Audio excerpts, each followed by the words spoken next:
धियो यो नः प्रचोदयात्।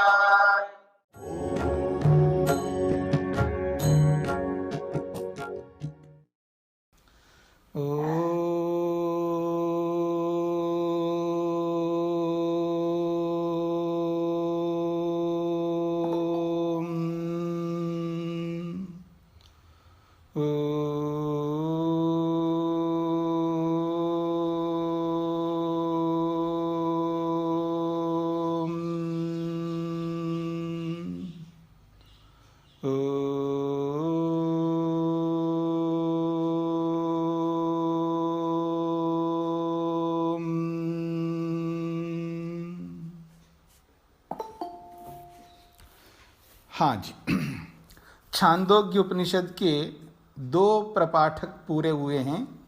आज तीसरा प्रपाठक, तृतीय प्रपाठक प्रारंभ हो रहा है और तीसरे प्रपाठक का पहला खंड। बात हो रही है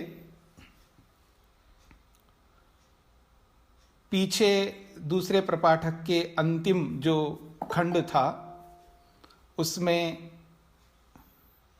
वसु, रुद्र और आदित्य को लेकर के चर्चा हुई है और उसमें जो अंतिम जो आदित्य है उसी आदित्य को लेकर के अब आगे और चर्चा हो रही है इस तृतीय प्रपाठक के पहले खंड के माध्यम से।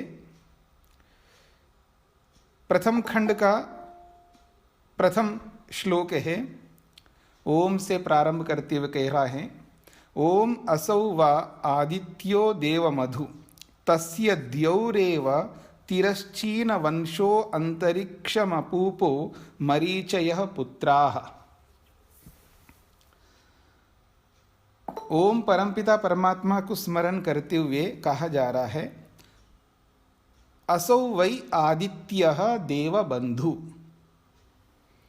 असौ वै आदित्यः, वै निश्चित रूप से ये जो आदित्य है, असौ आदित्य, ये जो ऊपर दिखाई देता है हमें दिन भर सूर्य के रूप में, उस सूर्य को यहाँ पर असौ शब्द से संबोधित किया जा रहा है।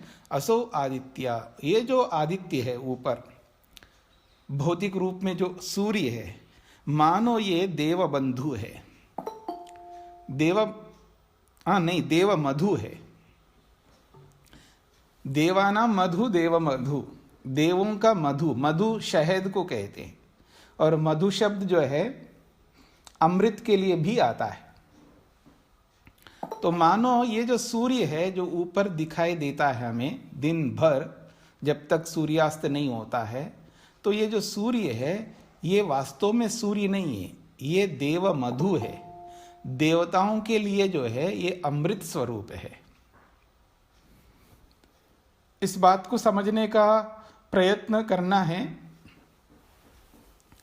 ये जो संकेत किया जा रहा है सूर्य को ध्यान में रखते हुए, प्रारंभ से ही इस बात पर विचार चल रही है कि परमात्मा को समझने के लिए 2 ही माध्यम हैं। एक तो हमारा स्वयं का शरीर है, इस शरीर के माध्यम से हम लोग परमात्मा को आसानी से समझ सकते हैं, और दूसरा है ये ब्रह्मांड जो बाहर है, शरीर से अलग है, जिस ब्रह्मांड में हम लोग जीवन बिता रहे हैं। ये संपूर्ण ब्रह्मांड जो है ये परमात्मा को समझाने का एक बहुत बड़ा माध्यम है, उदाहरण है। तो इसी बात को समझाते हुए कहा जा रहा है कि ये जो आदित्य है ये देव मधु है, ये देवताओं के लिए अमृत स्वरूप है। यानी वो सूर्य नहीं है, वो सूर्य में अमृत को देखा जा रहा है। और परमात्मा को भी आदित्य कहते हैं, और जो परमात्मा रूपी जो आदित्य है, सूर्य है, वो देवमधु है, वो देवताओं के लिए अमृत स्वरूप है। जो देव नहीं है ना, उसको वो अमृत स्वरूप नहीं दिखता है, उसको दुख स्वरूप दिखाई देता है, नरक स्वरूप दिखाई देता है। योग के माध्यम से यदि समझने का प्रयत्न करेंगे, मनुष्य में जो क्लेश रहते हैं उनमें पहला क्लेश है अविद्या। अविद्या, अस्मिता, राग, द्वेष और अभिनिवेश, ये 5 क्लेश कहलाते हैं। तो इन 5 क्लेशों में जो अविद्या है, 5 को मिला करके भी अविद्या कहते हैं, पर 5 को विभक्त करके 5 विभाग बताया है। इन 5 विभागों में पहला विभाग का नाम भी अविद्या है। और ये जो पहला विभाग अविद्या है, इस पहले विभाग के भी 4 विभाग किए। और अनित्य को अनित्य मानना, नित्य को नित्य मानना, ये तो विवेक है। पर मनुष्य ऐसा नहीं करता है। वो क्या करता है, जो नित्य है उसको अनित्य मानता है और जो अनित्य है उसको नित्य मानता है।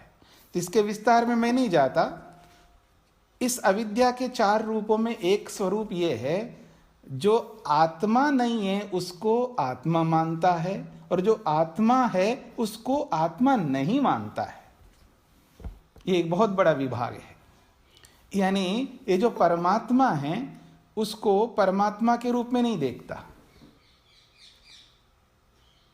और उसी में भी ये कहा गया है, जो दुख है उसको सुख के रूप में देखता है और जो सुख है उसको दुख के रूप में देखता है।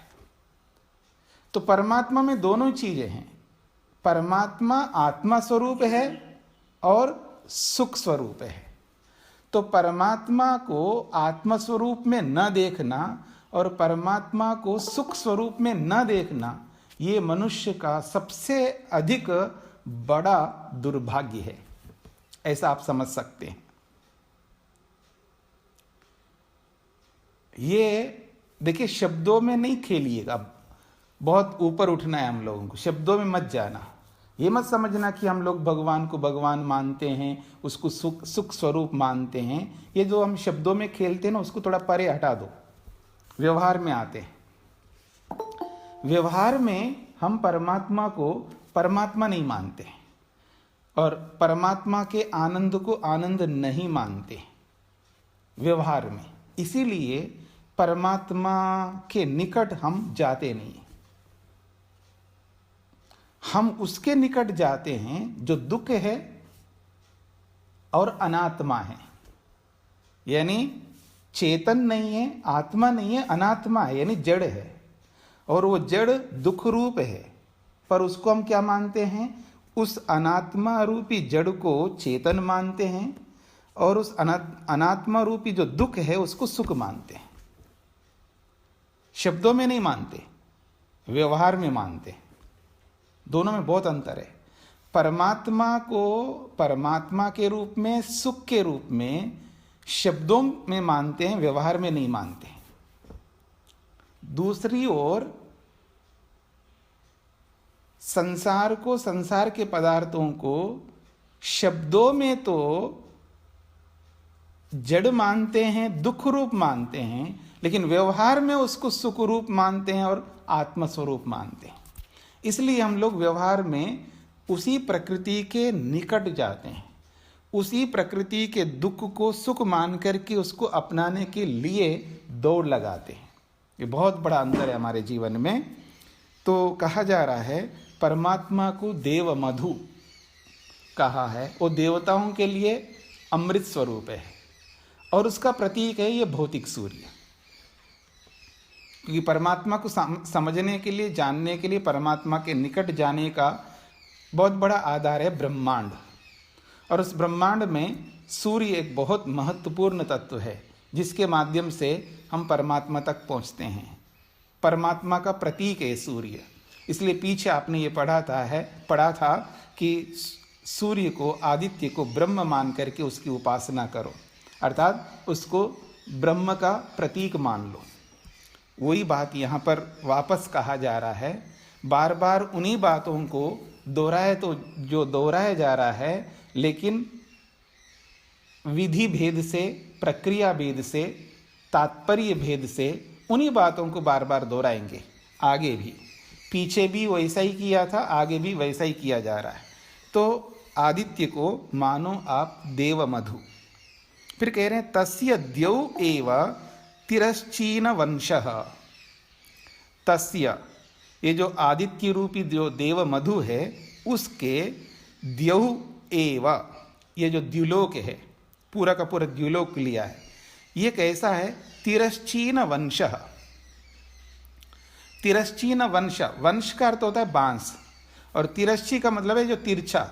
आप देखेंगे बांस का जहां भी पेड़ होगा, एक बांस जो है एक अकेला नहीं होता, उसके साथ झुंड का झुंड रहता है, बहुत सारे एक साथ पैदा होते हैं और वो बहुत लंबे ऊपर तक जाते हैं।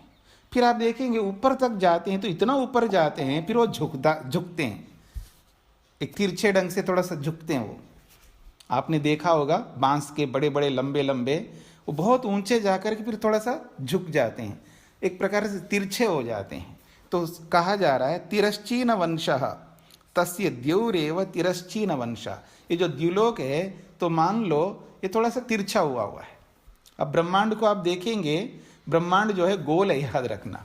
तो एक तरफ से जब देखोगे ऐसे, मेरी ओर देखिएगा, एक तरफ से ऐसे नजर घुमा के देखेंगे ना तो ऐसे एक तिरछा स्वरूप दिखाई देगा आपको। तो ये जो ब्रह्मांड है ये एक प्रकार से तिरछा है। तो कह रहे हैं ये द्युलोक भी एक तिरछे के रूप में है, और वो कैसा है? बांस के रूप में है। फिर कहा अंतरिक्षम अपूपः, ये जो अंतरिक्ष है ये अपूप है। अपूप समझते हैं? कौन नहीं समझता जी। अपूप जो है पूड़ी को बोलते हैं, गरम गरम पूड़ियाँ खाते हैं ना लोग, गरम गरम। एक तो छोटे छोटे बनाते हैं आप लोग, और बटोरे के रूप में बड़ा बना देते हैं आप लोग। हाँ जी, छोले भटूरे खाते होंगे ना, तो बटोरे के रूप में जब बड़ा बनाओगे ना, बड़ी पूरी, तो वो ये अपूप कहलाता है। और मधुमक्खियों का जो छत्ता होता है ना, वो भी बहुत बड़ा होता है ऐसा। तो मधुमक्खियों का जो छत्ता है उसको कहते हैं अपूपा। तो ये जो अंतरिक्ष जो है ये मान लो एक छत्ता है, ठीक है जी। फिर कहा मरीचयः पुत्राः, और ये जो मरीचयः, ये जो किरणें जो हैं ये पुत्र हैं किसके? आदित्य के, सूर्य के, अर्थात मधुमक्खियां हैं। और हम सब जो हैं आदित्य के पुत्र हैं, याद रखना। हम सब जो है आदित्य के, सूर्य के पुत्र हैं। जैसे किरणें जो है सूर्य के पुत्र हैं, और परमात्मा जब आदित्य होगा और हम सब जो है पुत्र कहलाएंगे।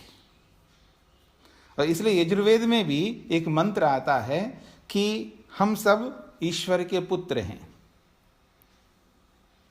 और हम सब मधुमक्खियां हैं। और हम मधुमक्खियां क्या करते हैं? छत्ते पे बैठते हैं, हमेशा मधु पीते रहते हैं, आनंद लेने के लिए पुष्पों में बैठते हैं हम लोग, संसार रूपी पुष्प पर। तो इसी के लिए बोला जा रहा है तस्य ये प्रांचो रश्मयस्ता एवास्य प्राच्यो मधुनाड्यः ऋच एव मधुकृता ऋग्वेद एव पुष्पम ता अमृता आपः। इसी बात को आगे बढ़ाया जा रहा है। तस्य ये प्रांचः रश्मयः, तस्य उस देव मधु रूपी सूर्य के, ये प्रांचः रश्मयः, जो पूर्व दिशा की ओर रश्मियां निकल रही हैं, वो जो पूर्व दिशा की ओर जो रश्मियां निकल रही हैं, ता एव अस्य प्राच्यः मधुनाड्यः।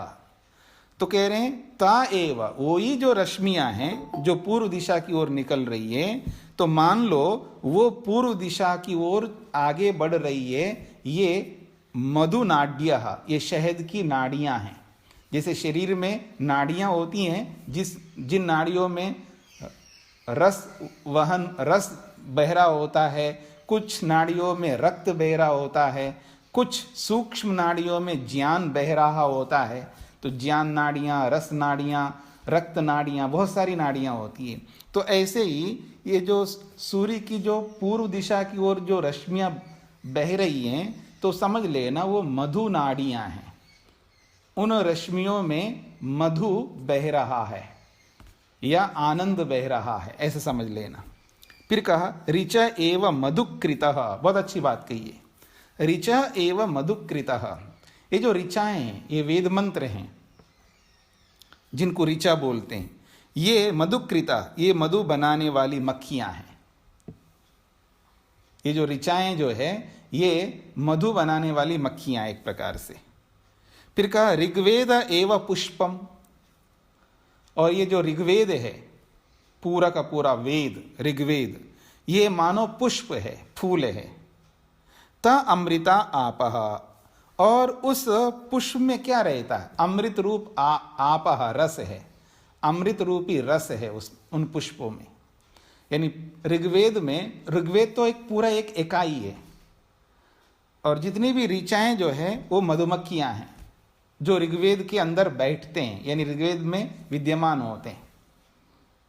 तो ऋग्वेद एक प्रकार से फूल के समान है, और उस फूल पर सारी ऋचाएं बैठती हैं। किस लिए? अमृता आपह, क्योंकि उस पुष्प में रस रूपी अमृत विद्यमान है, उसको पीना चाहते हैं वो सब। ये एक अलंकार के रूप में प्रस्तुत किया जा रहा है। तो यहां ऋचाओं को मक्खियां बोला है, तो उन ऋचाओं में हम ही लोग रहते हैं। यानी एक प्रकार से अपने आप को ऋचा बना लेना है, हमें अपने आप को मंत्र बना लेना चाहिए। मंत्र मननाथ, मंत्र को मंत्र क्यों कहते हैं? मननाथ, क्योंकि जिसका मनन किया जाता है। और मनन कौन करता है? मनुष्य करता है। मंत्र का मनन करने वाला, मंत्र का विचार करने वाला, मंत्र के विषय में खोजने वाला, अन्वेषण करने वाला जो है वो मनुष्य होता है। इसलिए मंत्र युक्त है हम लोग, हमारे मन में मंत्र होने चाहिए। यस्मिन् ऋचः साम यजूंषि, यस्मिन् प्रतिष्ठिता रथना भाविवाराः, यस्मिश्चित्तं सर्वमोतं प्रजानां तन्मे मनः शिव संकल्पमस्तु। अगर ये मंत्र आप बोलते हो तो ये मंत्र कहता है हमारे मन में चारों वेद प्रतिष्ठित हो सकते हैं, यानी वेद हमारे मन के अंदर विद्यमान हो सकते हैं। तो समझ लेना ये जो ऋचाएं हैं एक प्रकार से हम लोग हैं, हम सब मनुष्य हैं। तो हम मधुमक्खियों के रूप में हैं, और हम सब ऋग्वेद में उपस्थित हैं। ऋग्वेद एक बहुत बड़ा ग्रंथ है, यूं समझ लीजिएगा, और उसको पुष्प के रूप में समझ लेना। और उस पुष्प पर हमें बैठना है, और इसलिए बैठना है क्योंकि उस पुष्प पर अमृत रूपी रस विद्यमान है। ये अलंकार से बोला जा रहा है। ता वा एता ऋचः एतं ऋग्वेदम् अभ्यतपन् तस्य अभितप्तस्य यशः तेजः इंद्रियं वीर्यं अन्नाद्यं रसो जायत। बहुत अच्छी बात कही जा रही है। ता वै एताः ऋचः एतं ऋग्वेदम् अभ्यतपन्, कहते हैं ता वै एता ऋचा, वे ये जो ऋचाएं हैं, ये जो ऋचाएं जो अभी दूसरे श्लोक में बोला गया है, वो जो ऋचाएं हैं, एतम ऋग्वेदम अभ्यतपन, वो सब ऋचाएं मिलकर के इस ऋग्वेद को तपाया। यानी जब मधुमक्खी रूपी जो ऋचाएं हैं ना, जो ऋग्वेद रूपी पुष्प पर बैठेंगे तो वो पुष्प एक प्रकार से तपेगा। क्या तपेगा? उसका शोषण होगा। पुष्प में, पुष्प के अंदर जो अमृत रूपी जो रस है, तब ऋचाएं जो है उस पर बैठ करके उस रस को खींचेंगे, तो ऋग्वेद का होगा क्या? उसका तपन हो रहा है, तप रहा है वो, तभी उसमें स्थित रस को वो लेंगे। इसलिए कहा जा रहा है ता वै एताः ऋचा एतम ऋग्वेदम अभ्यतपन, वे जो ऋचा रूपी मधुमक्खियां हैं इस ऋग्वेद रूपी पुष्प को जो है तपाया। तस्य अभितप्तस्य, जब उसको तपा दिया, तपाया है उसको, एक प्रकार से उसके अंदर से रस निचोड़ा गया है, रस खींचा गया है, तो तस्य अभितप्तस्य, उसके तप जाने से, यशः, उसमें से जो रस निकाला है ना, वो क्या रस निकाला है? तो यश के रूप में रस निकाला है। तेजः, तेज के रूप में रस निकाला। इंद्रियम, इंद्रिय के रूप में रस निकाला। वीर्यम, वीर्य उत्साह रूपी वीर्य को निकाला। अन्नाद्यम, और अन्न रूपी भोग्य सामग्री को निकाला है। तो कहा जा रहा है ये सारा का सारा रसः, ये सब रस है उसका, यानी यश, तेज, इंद्रिय, वीर्य, अन्न, ये सब रस हैं जो उसमें से निकाला है। तो इसलिए कहा तो यशः तेजा इंद्रियम वीर्यम अन्नम रस अजायत, ये सारा का सारा रस जो है अजायता, बाहर प्रकट हुआ, यानी निकला, वहां से उत्पन्न हुआ। तो इसका अभिप्राय ये है कि जब हम मनुष्य अपने आप को मननशील बना करके जब ऋग्वेद पढ़ेंगे, इसका यही अर्थ है ना, ऋग्वेद में बैठना है हमको, तो अब ऋग्वेद पुस्तक सामने रख करके उसके ऊपर थोड़ा बैठेंगे हम लोग। इसका ये अर्थ है हम अपने आप को मधुमक्खियां बनाना है, अपने आप को ऐसा बना लेना है कि हमें ऋग्वेद में बैठना है, अर्थात ऋग्वेद के मंत्रों का मनन करना है। और जब ऋग्वेद के मंत्रों का मनन करेंगे उसमें से यश निकल के आएगा बाहर। कुछ समझ में आया? मैं आपसे किसी से पूछूं कि आप में से किसी ने ऋग्वेद का पारायण किया, भले ही मंत्र पूरा पढ़े हो? हाँ जी, आप में से कोई बता सकते हैं? ऋग्वेद का पारायण किया आप में से किसी ने? हाँ जी, मैंने किया। आपने किया है, आप बहुत बहुत सौभाग्यशालिनी हैं, आपने ऋग्वेद का पारायण किया, बहुत बहुत आपको बधाई हो। तो अब ये क्या हो रहा है जी? ये आपका यश हो रहा है। जब जिस किसी को, जानकार व्यक्ति को ये पता लग जाए, जी जी बहुत अच्छा है, तो जिस किसी को भी ये पता लगेगा कि आपने ऋग्वेद पढ़ा है, बहुत बड़ी बात होती है। मंत्रों का आपने पठन किया है, मंत्र जैसे आजकल बहुत सारे लोग पारायण यज्ञ करते हैं तो ऋग्वेद के मंत्र पढ़ते हैं। कोई कोई तो ऐसे भी होते हैं, कुछ माताएं विशेषकर, उनके अंदर एक अलग कला है, पूरा दिन भर लगाती हैं, मतलब कुछ घंटे लगाती, 8 घंटे 10 घंटे, और एक वेद को पूरा कर लेती, सामवेद को। छोटा सा होता है, मंत्र कम होते हैं, पूरे सामवेद का पाठ कर लेती हैं एक ही दिन में। तो अगर पता लगा हाँ इन्होंने सामवेद का पाठ किया है, उनका यश ही तो होता है। और तेज, उनका तेज भी होता है, उनका सम्मान भी होता है, उनको बहुत अच्छा आदर से बिठाया जाता है, उनका सम्मान किया जाता है, उन पर मालाएं डाली जाती है, उनका नाम लिया जाता है। इन्होंने इतने बार सामवेद का गान किया, सामवेद का पाठ किया, ऋग्वेद का पाठ किया, इन्होंने चारों वेदों का पाठ किया है, इन्होंने इतने बार किया है, तो उनका तेज भी होगा, उनका यश भी होगा। इंद्रियम, उनकी इंद्रियां जो है अच्छा काम कर रही हैं, यानी पढ़ रही हैं, वो माता हैं या पुरुष जो भी पढ़ते हैं, तो उनकी इंद्रिय जो है उत्कृष्ट होंगी। एक तो सुनना पड़ता है उनको, वेद मंत्र बोलते हैं तो सुनते भी हैं, और एक देख करके पढ़ते हैं।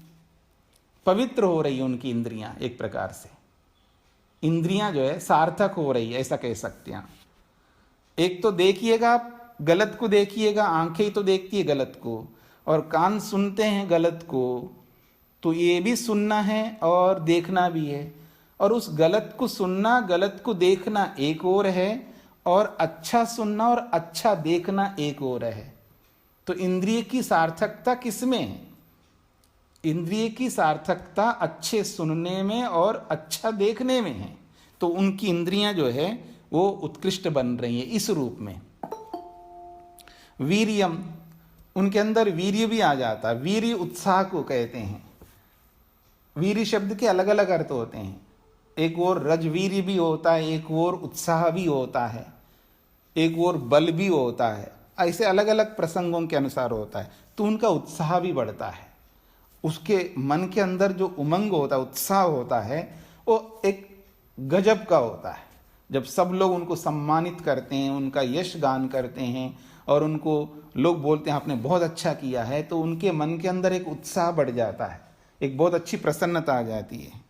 और अन्नाद्यम, स्वाभाविक बात है, जब वो लोग इतना अच्छा काम कर रहे हैं तो उनको भूखा थोड़ा रखेंगे, उनको अच्छा खिलाएंगे पिलाएंगे, अच्छा ही रखेंगे। और देखना दिल्ली में मैं कई बार कई माताओं को जानता हूँ, वो लोग यही काम करते हैं कि वेद पाठ करते हैं, सामवेद गान करते हैं, तो उनको बुलाते हैं, उनको अच्छा, वैसे तो उनके पास कोई कमी नहीं है खाने पीने की, एक बात कह रहा हूँ, लेकिन जो भी बुलाएंगे तो अच्छा खिलाएंगे पिलाएंगे ना, उत्तम से उत्तम चीज़ें देंगे, उनको आदर करेंगे, तो अन्न की कोई समस्या नहीं रहेगी उनको। तो ये सारा का सारा जो है उस ऋग्वेद से निकल के आ जाता है। कहने का अभिप्राय ये है कि केवल पाठ मात्र करना बहुत उत्कृष्ट है, ये मेरा अभिप्राय ये नहीं है। जो कुछ नहीं करते ना, बैठे हैं, टाइम वेस्ट कर रहे हैं, बहुत सारे लोग टाइम वेस्ट करते हैं, उनके पास टाइम ही टाइम है, लेकिन वो समय बिताते हैं, परेशान होते रहते कि टाइम पास नहीं हो रहा है। उन लोगों की अपेक्षा जो पाठ कर रहे हैं, समय लगा रहे हैं, बहुत बड़ा पुण्य कर्म कर रहे हैं। और इसलिए महर्षि स्वामी दयानंद लिखते हैं कि जो वेदों को देखा तक नहीं है, कोई वेद को देख पा रहा है, कोई वेद को खोल पा रहा है, जो कोई वेद को खोल करके मंत्रों को बोल पा रहा है, यानी जो पाठ मात्र करता है, पाठ मात्र वेदों का, तो उसके लिए महर्षि लिखते हैं वो श्रेष्ठ व्यक्ति है। हाँ, श्रेष्ठ माना है उसको। और जो पढ़ता है और उसके अर्थों को भी जानता है, उन मंत्रों के अर्थों को भी जानता है, यानी इसका मीनिंग क्या है, उसको कहा श्रेष्ठतर है। और मंत्रों को पढ़ता भी है, अर्थ को भी समझता है, और व्यवहार में भी उतारने लगता है, उसको व्यवहार में लाने लगता है। क्योंकि एक ही दिन में सारे अर्थों को व्यवहार में तो नहीं ला पाएगा, लेकिन वो व्यवहार में उतार भी रहा है। जैसे जैसे पता लगता जाता है ना व्यक्ति, वैसे वैसे व्यवहार करने लगता है।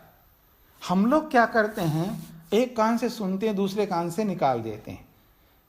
आप मेरी बात को समझने का, हाँ बहुत अच्छा लगा, हाँ जी बहुत अच्छा बोला है, बहुत अच्छा हुआ है, ये सब कुछ है।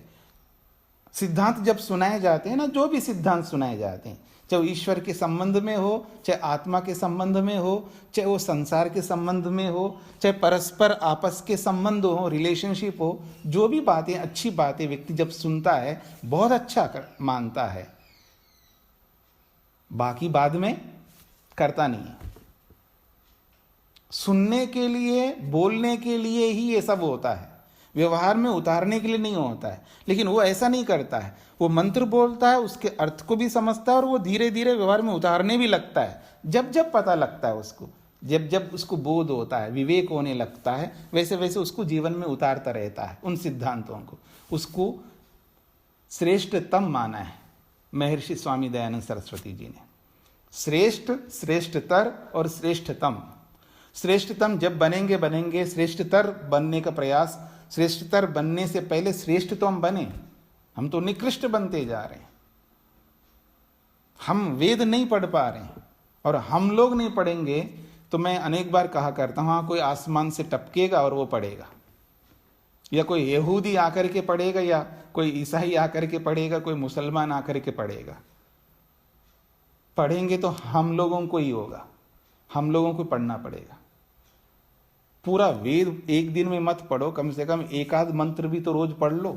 जो नहीं पढ़ते उनकी बात कर रहा हूँ, जो पढ़ते हैं उनके लिए बहुत अच्छी बात है, और जो पढ़ते हैं वो ज़्यादा पढ़े, और जो नहीं पढ़ते वो पढ़ना स्टार्ट करें। पर वेद मंत्र जरूर पढ़ना चाहिए।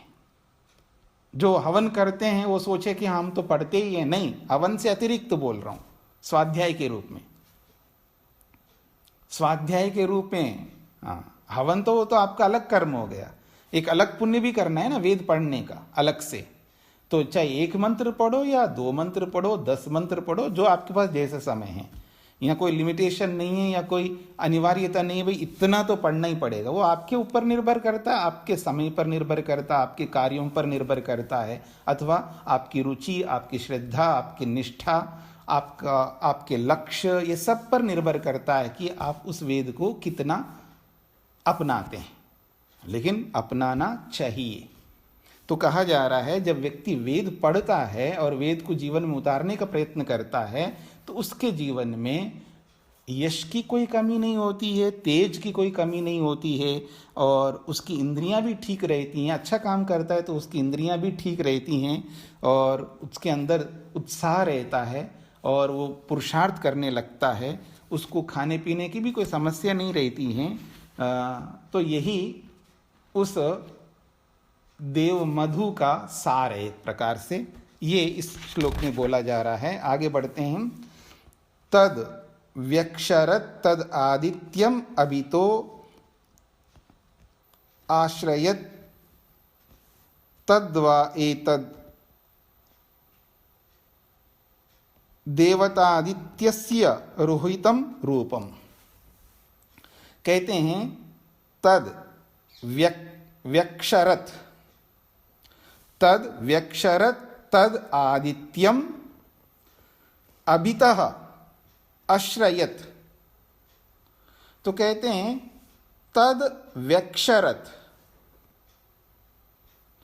तद का मतलब ये जो रस है जिसको अभी बोला है, जो रस निकाला है ऋग्वेद पर बैठ कर के, ये जो मक्खियां रूपी आत्माएं या हम मनुष्य लोग हैं, जब उस रस को ले लिया तो अपने अंदर रस को ले लिया तो वो रस हमारे में आ गया है।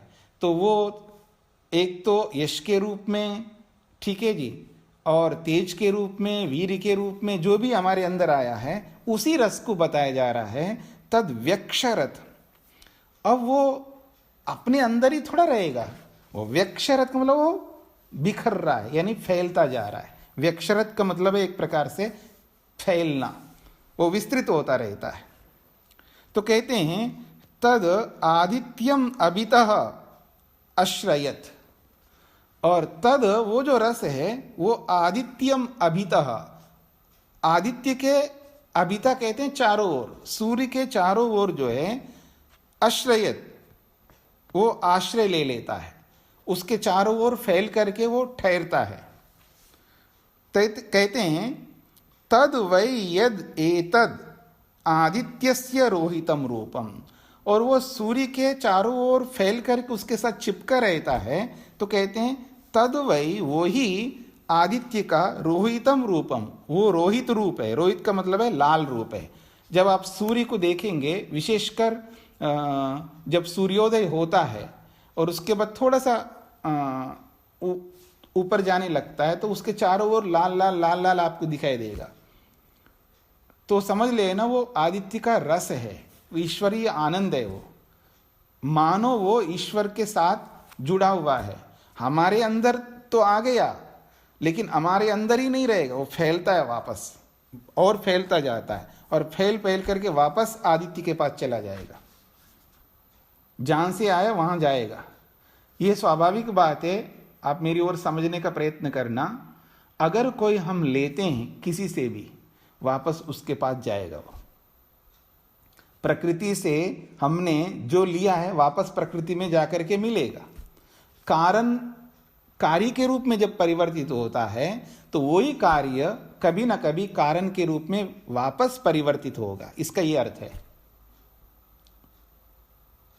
अगर आपने किसी को दिया है, किसी को भी दिया है, अगर आपने किसी को दिया तो कोई आपको भी देगा। और रिटर्न गिफ्ट जिसको कहते हैं ना, रिटर्न गिफ्ट, कई बार आजकल जो होता है ना, जिनको गिफ्ट दिए जाते हैं, मैंने पहली बार सुना है कि रिटर्न गिफ्ट क्या होता है। नहीं, आपने जो गिफ्ट दिया उसके बदले में भी गिफ्ट दिया जाता है। अच्छा, ये भी प्रथा है क्या? अच्छा हाँ, आए जी। तो जन्मदिन में या अलग अलग जहाँ भी ऐसा प्रसंग आते हैं वहाँ पर रिटर्न गिफ्ट भी देते हैं, वापस दे देते हैं। तो ये सब जो है वापस आपको मिलेगा ही। अगर आपने दिया है तो वो ही देगा, ऐसा नहीं कोई और देगा आपको। वो भी दे सकता है पर और भी देंगे, कोई ना कोई देगा, यानी ईश्वर न्यायकारी है ना। तो अगर आपने दिया है तो कोई आपको देगा, अगर आपने नहीं दिया है तो कोई आपको नहीं देगा। और आपने जैसा दिया है वैसा ही कोई दूसरा देगा, आज नहीं तो कभी ना कभी देगा। अगर आपने गाली दिया किसी को, कोई ना कोई आपको भी गाली देगा। अगर आपने अच्छा वचन दिया है, किसी को बोला है, तो कोई ना कोई कभी ना कभी आपको भी अच्छे वचन बोलेगा। तो ये स्वाभाविक बात है। तो लेना और देना ये सब चलता रहता है। तो वापस आदित्य के चारों ओर फैल करके रहता है। तो ये जो रोहित रूप है, लाल रूप है, वही रस है, ऐसा एक अलंकारिक वर्णन से यहाँ पर बताया गया है। फिर आगे बढ़ते हैं। अथ ये अस्य दक्षिणा रश्मयः ता एव अस्य दक्षिणा मधुनाड्यः यजूंषि एव मधुकृतः यजुर्वेद एव पुष्पम ता अमृता आपः। ऋग्वेद को बोला है, ऋग के बाद यजु आता है क्रम में, तो बोला जा रहा है अथा, उसके बाद में ऋग्वेद को पूरा करके ये अस्य दक्षिणाः रश्मयः, जो इस सूर्य के दक्षिण ओर जो रश्मियां फैल रही है, सूर्य की दक्षिण की ओर से जो रश्मियां फैलती जा रही है, ता एव अस्य दक्षिणा मधुनाड्यः, और वो उस सूर्य के जो दक्षिण की ओर जाने वाली रश्मियां हैं, तो समझ लेना वो मधु नाड़ियां हैं, मधु को ले जाने वाली नाड़ियां हैं। फिर कह रहे हैं यजुंषि एवं मधुकृतः। यजुंषि, ये जो यजुर्वेद के मंत्र हैं, यानी कर्म को प्रस्तुत करने वाले मंत्र जो है, ऋग्वेद में वहां पर ज्ञान को प्रस्तुत करने वाले मंत्र थे, तो यहां पर कहा यजुंषि, जो कर्मों को प्रस्तुत करने वाले मंत्र जो है वो मधुकृतः, वो मधुमक्खियां हैं। कर्मों को प्रस्तुत करने वाली जो मधुमक्खियां हैं वो कौन है? हम लोग ही है। हम आत्मा जो है कर्म करने वाले हैं, करता है, हम लोग कर्म करने का स्वभाव रखने वाले हैं। और यजुर्वेद एवं पुष्पम, और यजुर्वेद रूपी जो फूल है उस पर हम बैठेंगे। यजुर्वेद एक इकाई है और हम सब एक एक व्यक्ति हैं, और हम सब व्यक्ति जो है इकाई के साथ जुड़े रहेंगे। अब इस बात को भी समझने का प्रयत्न करिएगा, एक इकाई जो है ना अलग से कुछ कर नहीं सकता, इसलिए हमें किसी के आश्रय पे रहना पड़ता है। ये इस बात को भी समझ लेना कि एक इकाई का कोई अस्तित्व, उसका होना ना होना एक जैसा है, वो कोई काम का नहीं है। उसके साथ दूसरी एक इकाई जुड़ जाती है, फिर उसके अंदर वो जान आ जाता है एक प्रकार से, फिर तीसरी इकाई जुड़ जाए, ऐसे एक एक जुड़ जुड़ करके एक बहुत बड़ी वस्तु एक अवयवी के रूप में आ जाती है। तो उसका महत्व होता है संसार में, जैसे सृष्टि का महत्व है, घड़ा का बहुत महत्व होता है, लेकिन कुमार के पास वो जो मिट्टी पड़ी रहती है ना, उसका कोई महत्व नहीं, हमारे लिए कोई महत्व नहीं उसका। आयरन जो है ना, लोहार के पास में पड़ा है, कोई महत्व नहीं है। जब वो एक इकाई के रूप में हमारे घर में तवा बन करके या ग्लास बन करके या किसी न किसी रूप में हमारे घर पे जब आ जाता है, तब उसका महत्व होता है। ऐसे सबके साथ आप लगा सकते हैं आप। तो यहाँ ये बोला जा रहा है कि यजुर्वेद जो है मानो वो पुष्प के समान है, और ता अमृता आपा, और उस पुष्प पर या उस पुष्प में क्या है? अमृत रूपी रस है, ये बोला जा रहा है। तानी वा एतानि यजूंषि एतम यजुर्वेदम अभ्यतपन तस्य अभितप्तस्य यशः तेजा इंद्रियम वीर्यम अन्नाद्यम रसो अजायता। उसी पैटर्न पर यहाँ पर आगे बोला जा रहा है, तानी वै एतानि यजूंषि, वो ये जो यजूंषि यजुर्वेद के जो मंत्र हैं, जो कर्मों को प्रस्तुत करने वाले, तो ये सब जो मंत्र हैं, इन मंत्रों से यजुर्वेदम अभ्यतपन, उस यजुर्वेद रूपी एक इकाई को अभ्यतपन तपाया है। जब यजुर्वेद रूपी मंत्र मधुमक्खियां जो है यजुर्वेद में बैठ जाएंगे तो क्या करेंगे? उसको तपाएंगे। फिर कहा जा रहा है तस्य अभितप्तस्य, उसको तपाने से फिर यश के रूप में, तेज के रूप में, इंद्रिय के रूप में, वीर्य के रूप में, अन्न के रूप में ये रस जो है अजायता, बाहर निकल के आता है, उत्पन्न होता है। जब व्यक्ति यजुर्वेद के माध्यम से जब कर्म करता है, याद रखना यजुर्वेद के माध्यम से कर्म करने का मतलब है, तो अब वो पाप कर्म नहीं करेगा, पुण्य कर्म करेगा, यथार्थ कर्म करेगा। क्योंकि ज्ञान प्राप्त करके जब कर्म करता है व्यक्ति, तो वो उचित कर्म होता है। जब ज्ञान प्राप्त ना करके जब कर्म करता है तो वो पाप कर्म होता है, अनुचित कर्म होता है। इसलिए पहले ऋग्वेद को प्राप्त किया, फिर यजुर्वेद के माध्यम से वो जब कर्म करेगा तो वो जो कर्म होगा वो यथार्थ कर्म होगा। तो उससे उसका यश भी, उसका तेज भी, उसकी इंद्रियां भी, उसका उत्साह भी, उसके अन्न भी, उसमें कोई कमी नहीं रहता। ये सारा का सारा रस जो है उस यजुर्वेद रूपी पुष्प से बाहर आता है, बाहर उत्पन्न होकर के बाहर निकलता है। ये बात कही जा रही है यहां पर। फिर कहा जा रहा है तद व्यक्षरत तद आदित्यम अभितः अश्रयत तद वै एतद यद एतद आदित्यस्य शुक्लम रूपम। कहते हैं तद व्यक्षरत, और वो जो रस हमारे में आया है वो हमारे तक ही सीमित नहीं रहेगा। व्यक्षरत, वो हमारे से बाहर निकल करके फैलने लगता है वो रस। व्यक्षरत मतलब फैल जाता है।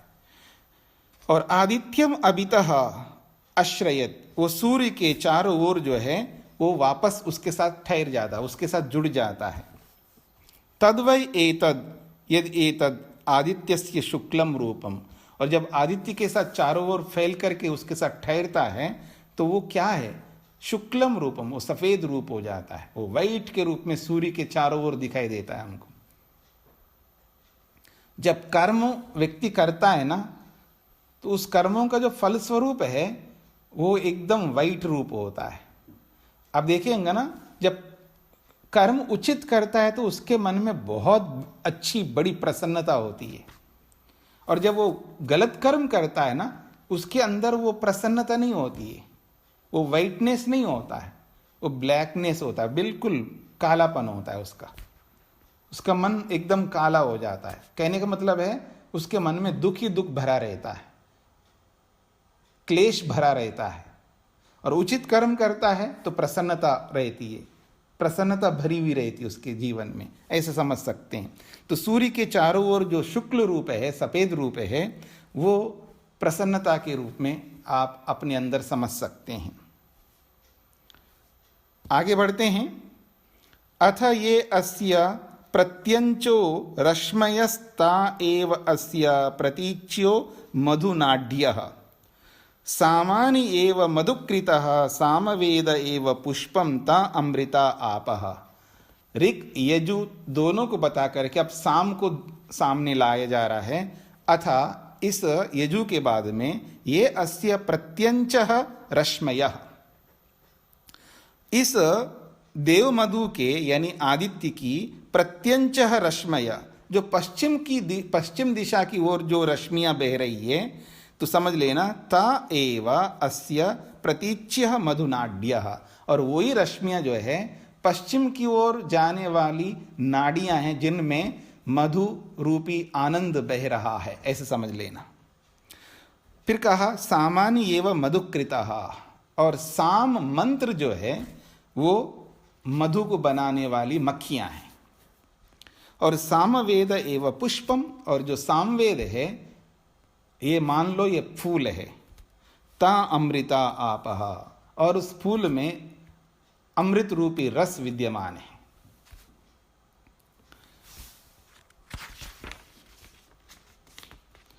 तानि वा एतानि सामानि एतं सामवेदम अभ्यतपन तस्य अभितप्तस्य यशः तेजा इंद्रियम वीर्यम अन्नाद्यम रसो अजायता। ठीक उसी प्रकार से स्पष्ट किया जा रहा है यहाँ पर।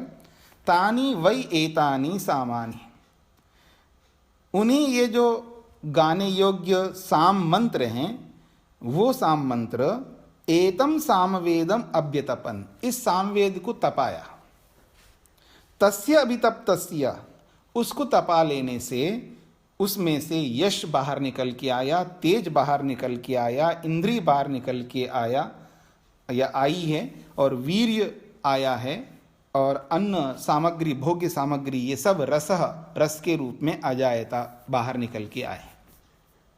कहने का अभिप्राय यहाँ पर ये समझना चाहिए, तीन बातें हमारे समक्ष रखी हैं। ज्ञान कांड के रूप में ऋग्वेद को, कर्म कांड के रूप में यजुर्वेद को, और उपासना कांड के रूप में भक्ति कांड के रूप में सामवेद को सामने रखा है।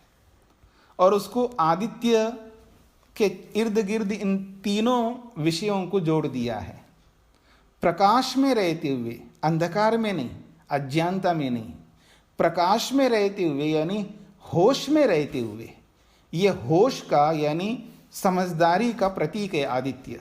तो होश में रहते हुए अपने ज्ञान कांड को, अपने कर्म कांड को और अपनी भक्ति कांड को यदि हमने ठीक कर दिया है, इसको ठीक संभाल के रखा है हमने, यानी तीनों को बैलेंस रख करके हम जीवन में चलते हैं। ज्ञान को भी स्थान देते हैं जीवन में, कर्म को भी जीवन में स्थान देते हैं, और भक्ति उपासना को भी जीवन में स्थान देते हैं।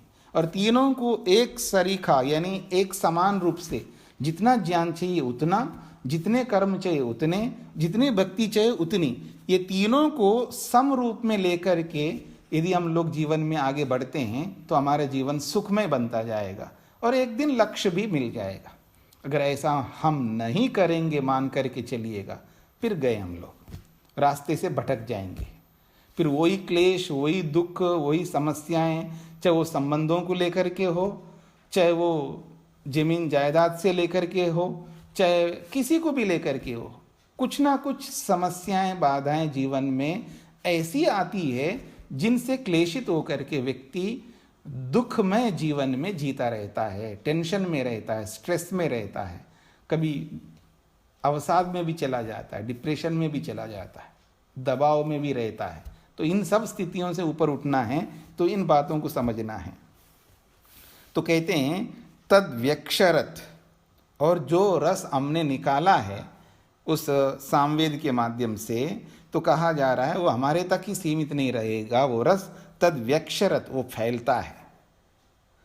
और तद आदित्यम अभितः आश्रयत, फिर वो वापस वो सूर्य के चारों ओर वो लिपट करके रहता है। तद वै एतद यद एतद आदित्यस्य कृष्णम रूपम, वो आदित्य का कृष्ण रूप है। ये कृष्ण उस रूप में नहीं लेना है जो अंधकार अज्ञान के रूप में, ये कृष्ण रूप जो है, क्योंकि तीनों को थोड़ा, एक को तो एक रूप बताया था, लोहित रूप, ठीक है जी, एक को शुक्ल रूप बताया, और अब ये कृष्ण रूप बताना होगा। तो तीनों रूप सामने रखेंगे, क्योंकि उपासना में जब हम जाते हैं तो आंखें बंद रहती हैं, ठीक है जी, आंखें बंद रहेंगी, आंखें बंद रख करके उपासना करनी है, संसार को भुलाना है, तो कुछ नजर नहीं आएगा। ये कृष्ण रूपता है। ऐसा अपने आप को भक्ति में इस कृष्ण रूप को इस रूप में लेना है। सूर्य तो है हमारे सामने, लेकिन वो अभी प्रत्यक्ष नहीं है। परमात्मा है हमारे सामने, अभी प्रत्यक्ष नहीं है। ईश्वर का दर्शन होने से पहले जो रूप रहता है वो कृष्ण रूप रहता है, अंधकार रूप रहता है। उस अज्ञानता के रूप में नहीं लेना, अज्ञान के अर्थ में नहीं लेना उस कृष्ण रूप को। यानी ईश्वर का दर्शन होने से पहले का जो स्वरूप है एकदम ब्लैंक है, एकदम खाली है, अवकाश है, यही कृष्णत्व है। तो इसलिए कहा जा रहा है जो आदित्य के चारों ओर जो फैल जाता है वो रस, वो कृष्ण के रूप में है। अभी ईश्वर के दर्शन में थोड़ा सा वक्त है, समय है, ऐसा समझ करके चलना होगा। तो तीनों को जब हम अपनाते हैं, ऋक को, यजु को और साम को, तीन ही विद्याएं हैं, ज्ञान कांड के रूप में, कर्म कांड के रूप में और उपासना कांड के रूप में। इसलिए तीनों को सामने रखा है। तो इसको यहीं पर विराम देते हैं। तो अब कोई प्रश्न आप लोग कर सकते हैं।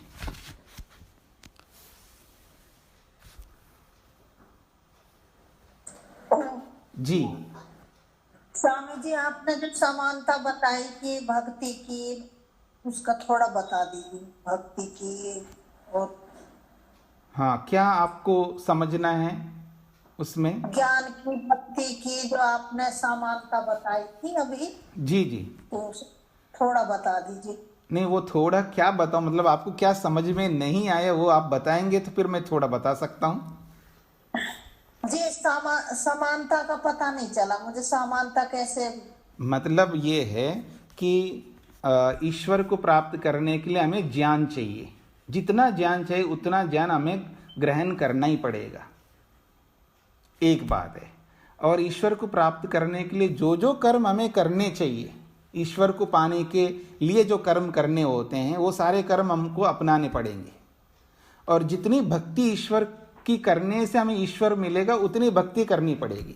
तो तीनों में समानता का मतलब है जितना ज्ञान चाहिए। जैसे उदाहरण के लिए मैं आपको बोलूं, किसी को इंजीनियर बनना है। अब इंजीनियर बनने के लिए जितना ज्ञान चाहिए उसको, जो जो पढ़ाई उसको करनी है वो सब करना है, और उस पढ़ाई के लिए जैसे उसको कर्म करने होंगे, जो मेहनत करना पड़ेगा वो सारा मेहनत करना पड़ेगा, और उस पढ़ाई को करने पर जो उसको प्रतिफल के रूप में जो भी मिलेगा उसको, वो भी पूरा उसको मिलेगा, तब तीनों में समानता हो जाएगी। ऐसा मान करके अगर आप इस उदाहरण को समझेंगे तो आपको समझ में आ जाएगा कि हम भगवान को तो पाना चाहते हैं, लेकिन हम क्या करते हैं। देखो जी, अगर हम वेद ना पढ़े ना तो क्या इतने से काम नहीं चलेगा। अगर हम संस्कृत नहीं पढ़ेंगे तो काम नहीं चलेगा। अगर हम ऋषि लोग होते हैं जी, और वो तो कर सकते हैं, हम तो नहीं कर सकते। अच्छी बात है, आप नहीं कर सकते, तो क्या हमको भगवान नहीं मिलेगा। ये जो हमारे मन के अंदर जो बहुत सारे प्रश्न आते हैं ना इस तरह के, उन सब का समाधान कर रहा हूँ, याद रखिएगा, समझने का प्रयत्न करिएगा। मतलब आप फल तो वो चाहते हैं जो ऋषि को मिले, और वो ऋषि जो कर्म करता है वो कर्म हम ना करें, और ऋषि जिस ज्ञान से उस फल को प्राप्त करता है वो ज्ञान हम प्राप्त ना करें, और ऋषि जिस भक्ति को लेकर के उसने प्राप्त किया और जिस भक्ति के माध्यम से वो भक्ति हम ना करें, तो क्या हमें भगवान कैसे मिलेगा। नहीं मिल सकता है ना। तो ठीक इसी प्रकार से हमको वो ज्ञान, जितना ज्ञान ईश्वर को प्राप्त करने के लिए जरूरी है उतना ज्ञान हमें प्राप्त करना ही पड़ेगा। वो आज करो या कल करो, इस जन्म में करो या अगले जन्म में करो, लेकिन वो ज्ञान तो प्राप्त करना ही पड़ेगा। एक बात। फिर वैसे ही कर्म हमें करने होंगे जो ऋषि लोगों ने, महापुरुषों ने, बड़े बड़े संत महात्माओं ने या वैराग्यवान पुरुषों ने जो भी कर्म किए, अच्छे कर्म, उत्तम कर्म कहिए, परोपकार के कर्म करिए या निष्काम कर्म करिए, जो भी कहिए, उन सारे कर्मों को, जितने कर्मों को करने से भगवान उनको मिला है, उतने कर्मों को हमें भी आज करना पड़े तो आज कर लें, कल करना पड़े तो कल कर लें। इस जन्म में नहीं कर सकते हो तो अगले जन्म में कभी ना कभी वो सारे कर्म हमको करने पड़ेंगे।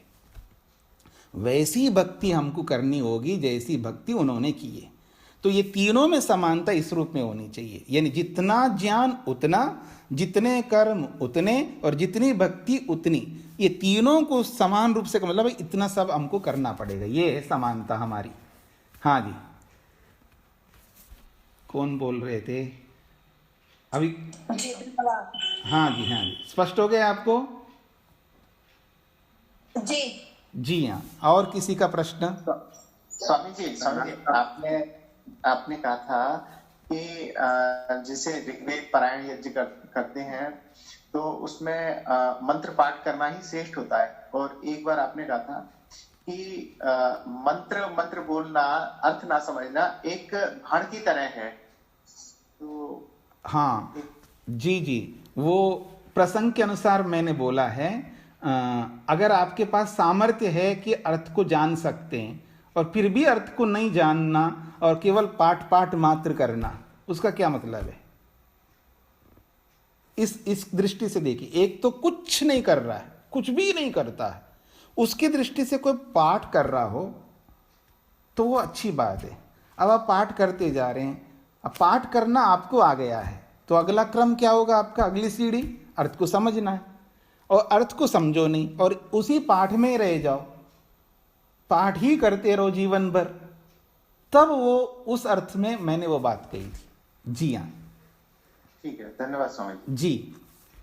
हाँ जी, प्रणाम जी प्रणाम जी। अब पहले खंड में स्वामी जी चौथे मंत्र में वो कहते हैं कि जैसे हमारा यश, तेज, बल, उत्साह, वीर्य बढ़ रहा है, वो आदित्य के चारों ओर रोहित लाल रंग का बन जाता है। वैसे वहां पे लाल रंग का कोई सिंबल है स्वामी जी? और फिर आगे बन के वो सूर्य में श्वेत, जैसे उपासना में वो श्वेत रंग का बन जाता है, उसमें कुछ इन रंग से कुछ और ज्यादा गूढ़ा दिखाना चाह रहा है ऋषि? नहीं, केवल प्रतीक के रूप में है, सिंबल के रूप में, बस इतना ही दिखाना चाहते हैं। थोड़ा अंतर दिखाना है ना, एक तो लाल के रूप में, एक सफेद के रूप में, काला के रूप में, केवल अंतर दिखाया है, केवल सिंबल मात्र समझना है। जी नहीं, उसको कुछ ज्ञान का और उपासना, मतलब उपासना का श्वेत रंग, ज्ञान का लाल रंग, कुछ ऐसा ऐसा नहीं कोई। ऐसा नहीं, क्योंकि तीनों ही रस के रूप में हैं। जी जी। हाँ, क्योंकि वो ज्ञान ज्ञान से ही वो रस प्राप्त हुआ है, और उस कर्म से ही वो रस प्राप्त हुआ, उस उपासना से ही वो रस प्राप्त हुआ, इसलिए उस रूप में ना लेकर के केवल एक सिंबल के रूप में लेना है। जी। तो यह जो कर्म रूपी कर्मों से रस मिल रहा है, उसका भी कोई कलर मेंशन किया है क्या स्वामी जी उन्होंने? जैसे उपासना का श्वेत रंग किया। नहीं, उपासना का तो काला किया ना लास्ट में, काला किया है कृष्ण का। जी जी। श्वेत श्वेत हमने कर्म का किया। जी जी जी जी जी जी। धन्यवाद जी। जी, और किसी का कोई प्रश्न? प्रणाम स्वामी जी। प्रणाम जी। स्वामी जी, जैसे आपने बताया कि चारों वेदों को पढ़ना बहुत जरूरी है, तो स्वामी जी मैं आपसे, जैसे आपने तो चारों वेदों को पढ़ा हुआ, तो मैं ये पूछना चाह रहा था कि चारों वेदों को अगर पढ़ना हो तो स्वामी जी उसमें कितना मतलब समय लगता है, अगर हम चारों वेदों को पढ़ना चाहें? जी, तो इसमें ये जैसे स्कूल में, कॉलेज में, यूनिवर्सिटीज़ में जैसा एक कोर्स होता है, उसके लिए टाइम निर्धारित होता है, भारत में एक अलग सिस्टम है। और अगर आप अमेरिका या कनाडा में आप देखेंगे कि कोर्स तो है 2 साल का या 3 साल का, लेकिन वो 3 साल के कोर्स कोई 2 साल में पूरा करता है तो वो कर सकता है वहाँ पर। वो प्रावधान यहाँ नहीं है भारत में। अगर कोई 3 साल का कोर्स है वहाँ पर, वो यदि आधे समय में ही कंप्लीट कर सकता है, जिसका इतना टैलेंट है, जितना मेहनत है, वो आधे समय में भी कर सकता है वहाँ पर। यहाँ ऐसा नहीं है। तो ठीक वही पैटर्न है हमारे वैदिक में कि कोई 4 साल, जैसे हम लोग पढ़ाते हैं यहाँ पर व्याकरण पढ़ाते हैं, कोई 6 साल में 7 साल में पढ़ता है। 6-7 साल लगते हैं व्याकरण पढ़ने के लिए, नॉर्मल अगर देखेंगे। लेकिन कोई अच्छा बुद्धिमान आता है तो वो 4 साल में पढ़ लेता है, कहाँ 7 साल, कहाँ 4 साल। और बहुत अधिक तीव्र बुद्धिमान हो, महर्षि स्वामी दयानंद की तरह, और इस तरह का बहुत अच्छा अधिक एक्सट्रीमली, तो वो 3 साल में भी पढ़ सकता है व्याकरण। तो ये हमारी क्षमता, हमारे पुरुषार्थ, हमारी बौद्धिक क्षमता, हमारा शरीर, बहुत सारे कारण बनते हैं। हमारी दिनचर्या कैसी है, हमारी बुद्धि कैसी है, हम कितना उसके लिए न्योछावर करते हैं अपने आप को, उस पर डिपेंड करता है कि हम चाहें तो कम से कम समय में चारों वेदों को पढ़ सकते हैं। कम से कम का मतलब ऐसा नहीं कि 1 साल 2 साल में पढ़ लेंगे, ऐसा नहीं है। मतलब जैसे यूँ समझ लीजिएगा 10-12 साल तो लगेंगे अगर कम से कम की बात करूं तो, और अधिक से अधिक काम बोलूंगा तो फिर वो 30 साल 40 साल भी लग सकते हैं। ठीक है जी। जी जी जी, धन्यवाद स्वामी जी। स्वामी जी। जी स्वामी जी, मैं पूछ सकता हूँ? हाँ, पूछिएगा। हाँ, आज का प्रवचन तो पूरा भगवत गीता का निचोड़ लगा मुझे। जी। हमें ज्ञान, खाली ज्ञान से ही ईश्वर की प्राप्ति नहीं होती, मतलब ये ज्ञान, भक्ति और तप, इन सबको मॉडरेशन में करने से ही आगे बढ़ना ज्यादा अच्छा है। जी, बिल्कुल बिल्कुल ठीक बात है आपकी। जी हाँ, और कौन बोल रहे थे बीच में? स्वामी जी, मैं बोल रही थी। जी। स्वामी जी, वैसे तो मैंने 11-12 बार प्राण जज किया है जी, पर हमें वो मंत्र तो बच्चे पढ़ते हैं, हम थोड़ी पढ़ सकते हैं इतने मंत्र। आप क्या पूछना चाहते हैं इसमें? यानी इस उम्र में नहीं कर पाएंगे, ऐसा कहना चाहते हैं? नहीं नहीं, हाँ। मैं कर सकती हूँ, जी। अभी भी कर सकती हूँ यज्ञ। जी। मेरे में इतनी हिम्मत है कि मैं यज्ञ तो कर सकती हूँ, और चाहे कुछ कर सकूँ या ना कर सकूँ। जी। तो मैं ये कहती हूँ कि मुझे मतलब उनके मंत्रों के अर्थ तो हमें याद नहीं होते ना। याद नहीं होते हैं या याद नहीं करते हैं? दोनों बातें दोनों बातें नहीं, दोनों बातें नहीं है। हमारी रुचि, श्रद्धा और हमारी निष्ठा इतनी अधिक हो जाए तो याद भी हो जाते हैं। आपका आशीर्वाद मिल जाए तो हो सकता है। माता जी, परमात्मा का आशीर्वाद बहुत है आप पर। और मेरा भी आशीर्वाद मान लेना, तो दोनों हो जाएंगे। मेरे को हर हर हर एक में परमात्मा नजर आते हैं। अच्छी बात है, अच्छी बात है। इसलिए आपका आशीर्वाद मिल जाए तो हो सकता है मुझे याद भी रह जाए, पर मैंने 12-13 बार इन चारों वेदों का यज्ञ किया है। बहुत अच्छा, इसलिए तो आपका यश है। यश नहीं, क्या कहूँ, स्वामी चितेश्वरानंद जी का यश है जो उनकी मैं क्या हूँ। बहुत अच्छी बात है। तो ये आपने 13-14 बार आपने किया है। मैंने भी इतने बार नहीं किया जितने बार आपने किया है। तो नहीं, तो कहने का भी प्राय है। हाँ जी, स्वामी जी 1.25 करोड़ गायत्री यज्ञ हुआ था मंचावली में सबसे पहले 2005 में। जी जी। तो उस दिन से वो लिंक शुरू हो गया, फिर मैं उनके साथ जुड़ गई। अच्छी बात है। अब वो जो आपने 14 बार किया है, ये बहुत अच्छी बात है। अब 14 ऐसे कर्म करिएगा उसकी पूर्ति हो जाए आपकी। धन्यवाद जी जी। निर्देशन आप देंगे? हाँ जी, हाँ जी, हाँ जी। निर्देशन आपका होगा, कर्म मैं करूंगी। जरूर जरूर करेंगे। जी जी। धन्यवाद जी धन्यवाद। हाँ, और कोई किसी का कोई प्रश्न? हाँ जी स्वामी जी, नमस्ते। जी नमस्ते जी। आपने अभी ये कहा ना कि ईश्वर को प्राप्त करने के लिए एक निश्चित ज्ञान की आवश्यकता है। जी। तो निश्चित ज्ञान से क्या तात्पर्य है कि किस चीज की निश्चित, उसमें क्वांटिटी या क्या मतलब? निश्चित का मतलब ये है कि आपको अपना निश्चित स्वरूप समझना होगा, आत्मा का क्या स्वरूप है। ऐसे ही परमात्मा का जो निश्चित स्वरूप है, क्योंकि 2 स्वरूप है ना परमात्मा के और आत्मा के, ये संसार के। क्योंकि परमात्मा को 2 ढंग से लोग देखते हैं। परमात्मा को 2 प्रकार से लोग देखते हैं। एक तो परमात्मा को अभौतिक के रूप में देखते हैं, एक भौतिक के रूप में देखते हैं। और आत्मा को 2 स्वरूपों से देखते हैं। आत्मा को शरीर के रूप में देखते हैं और बिना शरीर के रूप में भी देखते हैं। प्रकृति को सुख के रूप में भी देखते हैं, दुख के रूप में भी देखते हैं। तो हर वस्तु को 2-2 स्वरूपों में हम लोग देखते हैं। तो वो 2-2 स्वरूपों में ना देख करके एक स्वरूप में हमें देखना पड़ेगा। अर्थात जो वस्तु जैसी है उसको वैसा ही अनुभव करना, ये निश्चित ज्ञान है। ऐसा तीनों के बारे में निश्चित ज्ञान होना चाहिए, एक ही स्वरूप में उनका ज्ञान होना चाहिए। ये है मेरा कहने का अभिप्राय। आत्मा का यथार्थ ज्ञान, संसार का यथार्थ ज्ञान और परमात्मा का यथार्थ ज्ञान, वो भी वैराग्य के रूप में, विवेक के रूप में, केवल इंफॉर्मेशन के रूप में नहीं। ऐसा ज्ञान यहाँ अपेक्षित है। और कर्म भी वैसे ही अपेक्षित है जैसे निष्काम कर्म होते हैं, क्योंकि निष्काम कर्मों से ही लक्ष्य की पूर्ति होती है। और भक्ति भी वैसी होगी जैसे ऋषि लोगों ने, महापुरुष लोगों ने भक्ति की है, उस रूप में।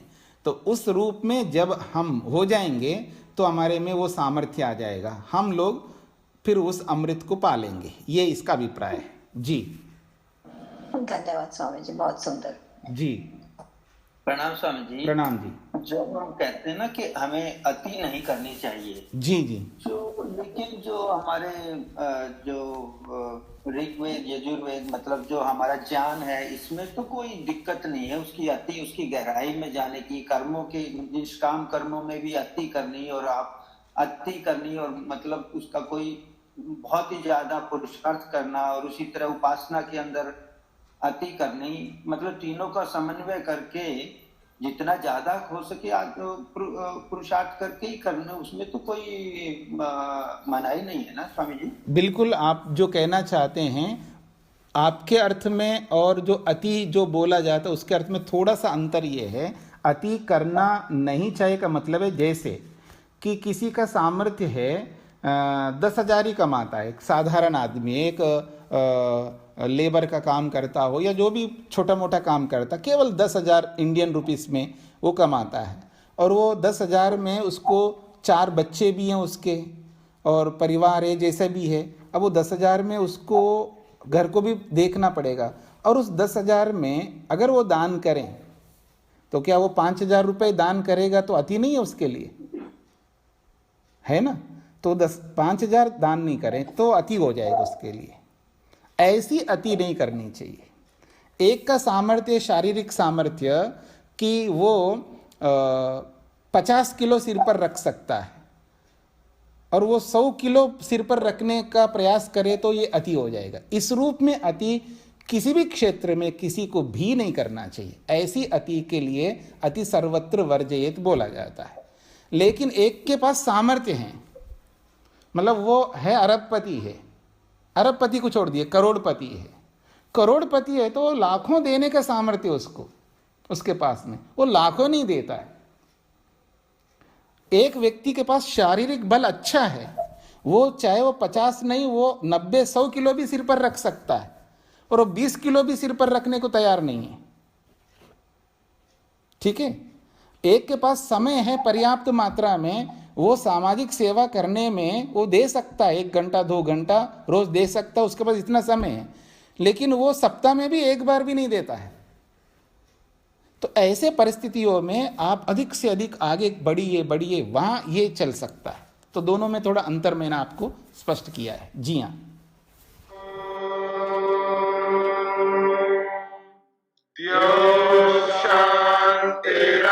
शांतिरंतरिक्षं शांति पृथिवी शांतिरापः शांतिरोषधयः शांतिः वनस्पतयः शांतिर्विश्वे देवाः शांतिर्ब्रह्म शांति सर्वं शांति शांतिरेव शांति क्षमा शांतिरेधि। ओम शांति शांति शांति।